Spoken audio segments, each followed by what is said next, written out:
always that little bit of sweat under my mouth right before I do a video. I don't understand why I do that. It's when I notice it. When I hit the record button and then I get the sweaty feeling under my lips above my goatee. I don't know. What I do know is that it's Sunday night. Okay? Did our TikTok live tonight. It wasn't 4.5 hours long. It was 2.5 hours long. Mostly prayer. And we finished an awesome booklet by Kenneth W.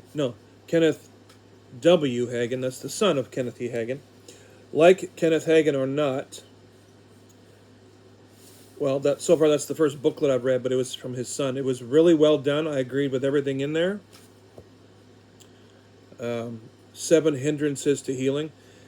You can go on Amazon, and if you got Amazon Prime, you get free shipping. It'll cost you maybe $2 at most. Do it while you can because they might sell out. They got a bunch of his booklets for $1.95 each. It's amazing. I picked up 6 last night. I still got to get a whole bunch. There's books and booklets still to get. But so far I've read one book from Kenneth E. Hagin, then his son Kenneth W. Hagin in the booklet, and it was very good. I learned things about hindrances to healing. I love to learn. I love to sit under people who can teach me. As much as I sometimes think that I know that I still want to learn more. I'm just hungry. I'm just eating it up. So if you want to, so far, the Hagins are batting 1,000 with me so far. Now, some people say that he is the father of prosperity gospel.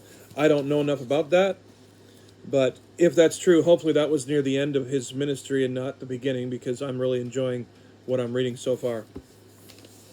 2026 has truly been a year of growing and learning the Bible and new spiritual things. And I just want that just to keep continuing. I want to keep growing. I don't want to ever stop. All right. I just want to be an encouragement to you guys. This is the Daily Guideposts Devotional 1983. January 8th is where we're at tonight. Hebrews 12:11 says, "Now no chastening for the present seemeth to be joyous, but grievous. Nevertheless, after it yieldeth the peaceable fruit of righteousness." I thought we would read the first 11 verses in Hebrews 12. That would be good.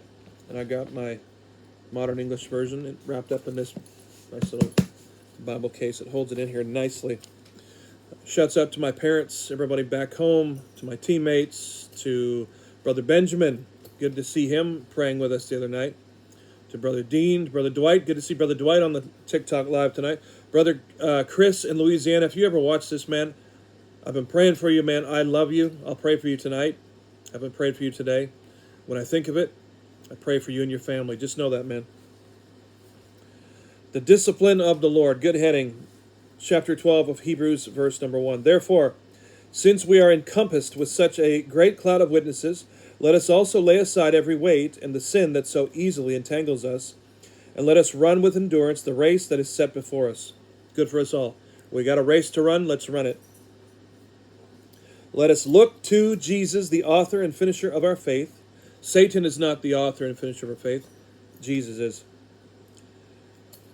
"Who, for the joy that was set before him, endured the cross, despising the shame, and is seated at the right hand of the throne of God.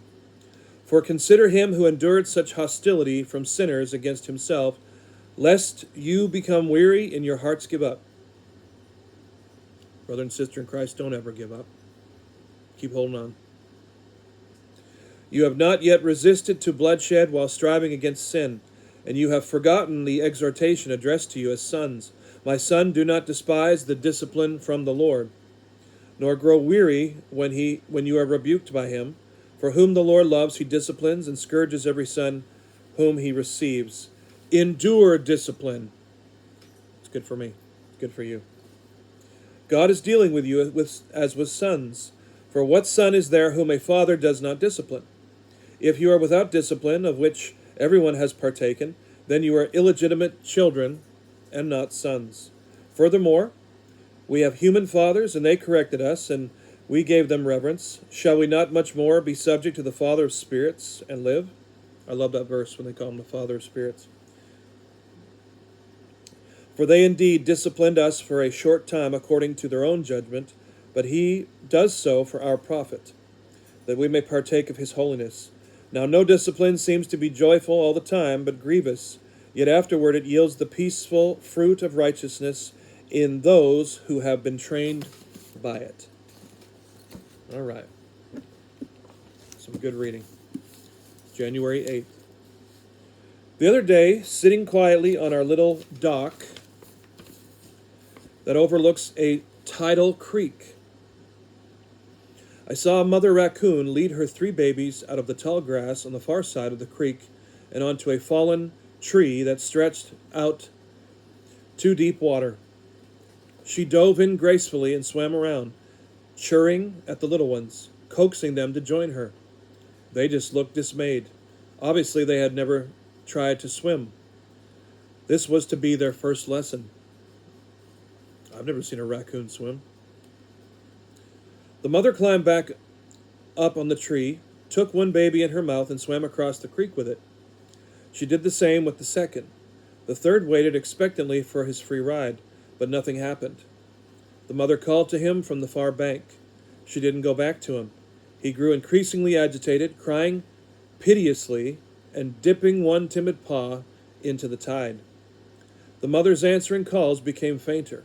She was leaving him, and so he seemed to want him to think. Finally, with a desperate plunge, the baby threw himself into the creek and floundered frantically to shore, where I was sure that in a minute or two he would brag to his siblings about how brave he was. An analogy? I think so. That raccoon mother chose the toughest of her babies for her little lesson in loving. She tested him because she knew he could respond. She seemed to abandon him, but she never did. Need I go on? So there's a spiritual lesson there, guys, and I hope you grabbed a hold of it. Arthur Gordon was the author, and he says, "Dear Lord, when I think you have forgotten me, let me remember that baby raccoon." All right. Pretty neat, pretty good. Well, I think I'm done working for one night. God bless you guys. Appreciate you. Thank you for being here with me.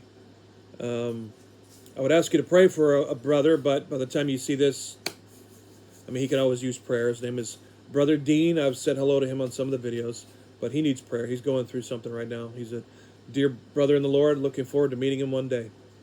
All right, Daily Guideposts Devotional from 1983. Appreciate you. Share the video around. Subscribe to this YouTube channel, and I'll see you in the next one.